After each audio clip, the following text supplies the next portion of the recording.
सोच बदलो, जिंदगी बदल जाएगी। अगर आपको पता चले कि जो तोहफा आप सामने वाले को उसके जन्मदिन पर दे रहे हैं, वही तोहफा आपको आपके जन्मदिन पर वापस मिलने वाला है, तो क्या आप सामने वाले को बुरा तोहफा देंगे? आप उसे अच्छा तोहफा ही देंगे, ताकि आपके हाथ में भी अच्छा तोहफा आए। हमारा जीवन भी कुछ ऐसा ही है।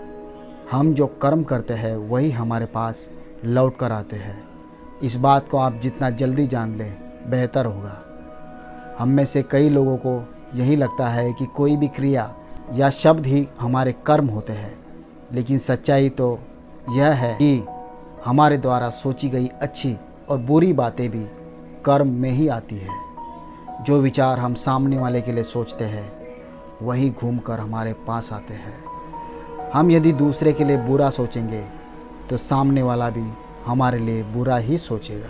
आपके साथ ऐसा कभी न कभी ज़रूर हुआ होगा कि आपने किसी इंसान का कुछ नहीं बिगाड़ा, लेकिन वह फिर भी आपके साथ बुरा करता रहता है। आप रिश्तों को संभालने के लिए कोशिश करते हैं, लेकिन वे संभलते नहीं हैं। जब हम इन सुधार की कोशिशों से हार जाते हैं, तब हम भी बदले में उस इंसान के साथ और बुरा करने लगते हैं, और हम यहीं पर गलती करते हैं।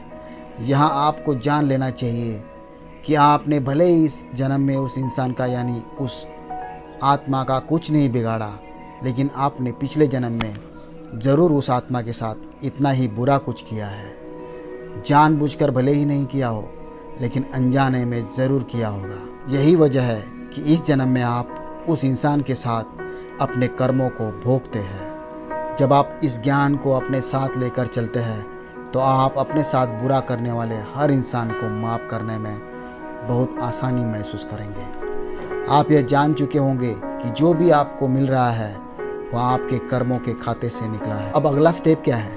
क्योंकि आप पुराने कर्मों को नहीं बदल सकते, बेहतर है कि आप उस आत्मा के साथ इस जन्म में कोई बुरा व्यवहार न करें, वरना इस जन्म के कर्मों का फल आप अगले जन्म में भोगेंगे। अतः कभी भी किसी के बारे में बुरा न सोचें।